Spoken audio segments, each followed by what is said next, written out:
What's going on, everybody? We got an ATST expansion preview today for Legion, so happy Friday to you. It is a great day to be a Star Wars fan and a great day to be a Star Wars gamer because this thing looks amazing. A lot of cool info already here, so we're going to talk about it. First thing I want to talk about, first and foremost, is that another round of the giveaway is starting right now. A $20 Cool Stuff gift card for an expansion of your choice for whether it's going to be put towards Legion, which I hope you do, but you can use it for X-Wing, Armada, or whatever else you need to use it for. The only thing you need to enter that is to be a subscriber and leave a comment on this or one of my other videos. It's as simple as that. Let's look at this thing. Oh my gosh, it's twice as tall as the Imperial Assault miniature. This is just insane. And of course, they're going to show you an unpainted Imperial Assault versus a painted and beautiful looking Legion, version. But this just gives you an idea because, look, the ATST for Imperial Assault was already impressive. People already have really liked this one. I have already set it up on my Legion terrain, with my own stuff just because it looks awesome. If you've seen my Hoth Legion terrain, the full fly-through, I have a couple of these out there. But, dude, this is so much bigger. It's going to be gorgeous. I'm just really impressed. So that is really cool. And, just when you have this with all of your stuff, it's just going to look amazing. So let's talk about this. So we've already seen the card. You've got your 1 to 4 weapon with 2 of each color dice. So lot of weaponry here. But really what we got to preview today is the extra weapons that this thing comes with. It's already at almost 200 points. And we got to look at the back of the card. Now it looks like the back of the card is just going to give you the keywords for the weapons. The main weapon that comes on here is fixed front, so it has to shoot out of that front quadrant, and impact 3. Which makes him actually really good for going after other armored units. So this is going to be a really good guy for shooting snow speeders or ATRTs or anything like that. So we get the 88 Twin Light Blaster Cannon. This is a 20-point weapon. 20 points. So you got to add an extra weapon, and since it's got Arsenal 2. You're gonna want to have, let's go and we'll see here. Arsenal 2 right here is on the thing. So that means basically you can shoot twice, if you've got 2 different weapons.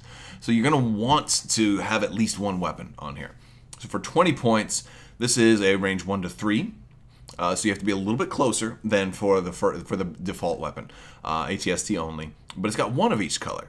That's not bad. And if they're close enough, you can combine them both into 1 huge hit. So if you need to maybe go after the enemy commander, no problem. And then impact 1, and you can add all those keywords together, and also all of the stats that have a number are cumulative, so you can combine them all together. So looking back, and I think this one has impact 3, so you actually have impact 4. So this would make a really nice combined. Whoops, I'm going the wrong way. It'll make it for a really nice combined attack into a single snow speeder. So this one would be really nice for that. But also the beauty of having multiple weapons is you can split up your fire. So you can go 1 shot here, 1 shot there, as long as they're from different, different weapons. So that much is also cool. So if you need to provide, suppression to multiple units, you can do that as well. Or if you just need to say, you know what, I'm going after the enemy Luke Skywalker with everything I've got, and then you can do that. We also get the DW3 Concussion Grenade Launcher. Now this one is really close range, but only 15 points, which is not bad considering you're spending a lot of money on this, or a lot of points rather, and money, but a lot of points on this vehicle. So 2 black dice, 1 to 2 range, so kind of closer range. This is also fixed front, and it has blast, which ignores cover. If you'll remember from the snow speeder, it has a cover 1, so this would work against something like that. But really, the idea of blast here is just when troops want to try to hide behind terrain and get that cover bonus that is automatically going to cancel some dice. You can or blast them through the trees. You got some enemy troops hiding in the trees. They're not going to be able to get the bonus from that. And like we learned in our suppression preview, the suppression raises the cover level by 1, so somebody's hiding behind some trees with light cover and they were also suppressed from a previous shot. Now they're going to have heavy cover and be able to cancel to 2 hits. Well, this blast is going to ignore that. So blast is really great for troops that are trying to hide in the trees or in the bushes, or where you just have a partial shot on them so that they get that light or heavy cover. Blast will be nice for that. So 15 points, not too bad, not too bad. And our fourth weapon, well, the third extra weapon, but it's actually the fourth because you have the the main gun on there, is I think my favorite out of all of these that they've shown.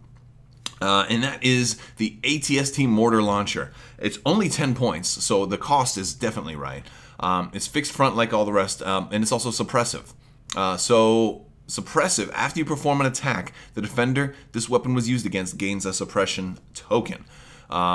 It's range 4 to infinity, and so it's only a long-range weapon.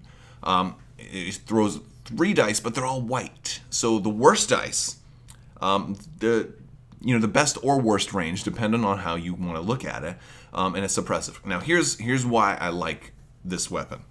I like this weapon because if you're really far away, first off, you can start shooting on turn 1, right? You can start shooting at the enemies right away. Now, at range 4, you're at a sweet spot where you can use your primary gun and the mortar launcher, so you can still, or even if you have some guys close and some guys farther away, you have a great way to split up your fire. What's great about this is it's suppressive. So the word here, after you perform an attack, the defender, they gain a suppression token. But that doesn't mean that they don't also gain a suppression token if you roll a hit. So if you roll a hit with this thing, even if they manage to dodge it, you're still going to deal them a suppression token from the hit normally, and then one on top of that for being suppressive. So this can deal out 2 suppression with a single attack. That makes it really cool. It's a great way to split up your fire if you want to deal out a lot of suppression. And imagine it's the first turn of the game, and they have an infantry unit put way off in the corner, all right? And you're able to double suppress them.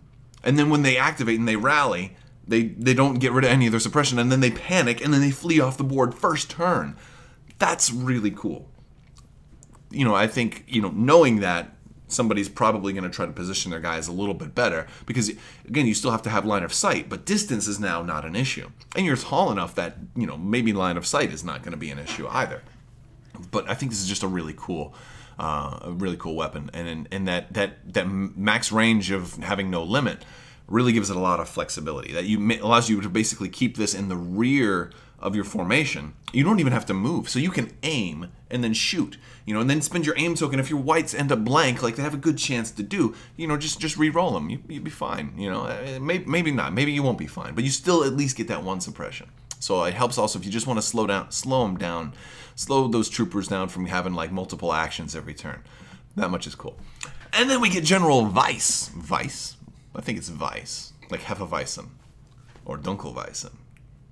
Greatest beer. So General Weiss, he has this quick action of until the end of your activation, you gain Arsenal 2. So now the thing is, it already has Arsenal 2, but the article points out like that, these things are cumulative, so you'll have Arsenal 4. Now what that means is if you decide to take one of these things and fully load it up, you're looking at like 250 points or more by this point. So this is, but if you got one fully loaded up, you can attack with 4 different weapons. You could attack potentially 4 different targets, or combine some of them. You could potentially really just throw everything in. Well, you couldn't attack them all at one because one of your weapons is, range up to 2, and then the mortar launcher starts at 4. So, you wouldn't be able to necessarily have all of them attack the same target. But if you really want to just hit boom, boom, boom, boom, boom, boom, and just litter the battlefield, you want to suppress 4 different units with a single unit during a single activation. That's pretty cool. That's pretty cool.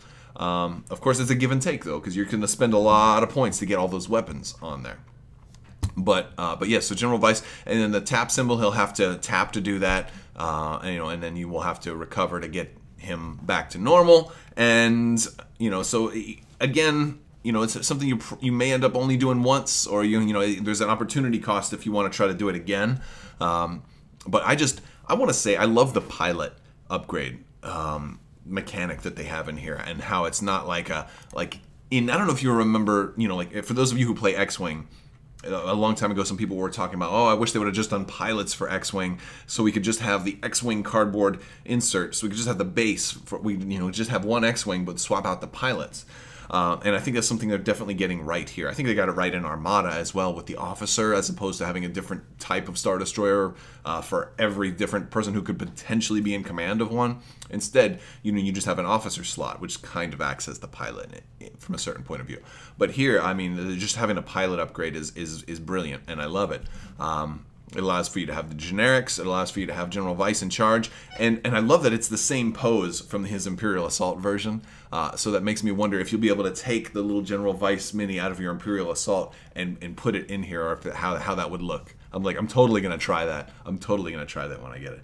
But yes, ATST, it can't get here soon enough. That's what I think. I want to hear what you guys think. What do you think? Do you think that you're going to probably run one of these heavily loaded out? Oh, there's one other thing I wanted to talk about too, is that the article says that it comes with all of these weapons that they're not permanently affixed, so you can build it however you want it to be basically equipped. So if you have no weapons at all, you can just have the gun, and I imagine that, I don't know if they're going to have like caps that go on the side, or some kind of placeholder. Like if you don't have the mortar launcher, obviously I'm guessing you could just take that off. But what if you don't have this, this cannon right here? What goes in its place? What if you don't have, the cannon on the other side? What goes in its place? So I'm really interested to see all the little bits and pieces and different builds. Obviously I'm going to paint all of them. But and I think the cool thing, something I'm tempted to do now, since it can be built and reconfigured in multiple different ways, is paint the whole thing gray, but all of the weapons to give them a slightly different coloration, like maybe a darker black or a charcoal, or maybe a little hit of silver or silver accents, or maybe charcoal with silver accents for all of the guns, just to kind of highlight the way that this one is equipped, in case I happen to run two and I've got one that's got the mortar launcher and the other one that's got like the cannons on the side or the grenade launcher. I think that would be kind of fun. This way it would make it easier for my opponent to gauge which one is which at a glance. Also, it would look cooler on the battlefield to be able to tell which one is which. I think this is really going to make for a cool looking battlefield. I don't know if I'm going to run them that much. I don't know if I'm going to want to have them like heavily equipped, because like 250 points is a lot, but I love having the option, and I love having big, beautiful miniatures. This thing is going to be so much fun. Of course, I'm going to get two. I don't know if I'll always run two, but I definitely want to get two, at least. But how many are you going to get? What do you guys think about the ATST? Let me know in the comments below. If you like this video, give it a thumbs up. Make sure you subscribe and leave a comment so you can enter for the next giveaway starting right now. Thank you guys again so much for watching, and as always, have a great day.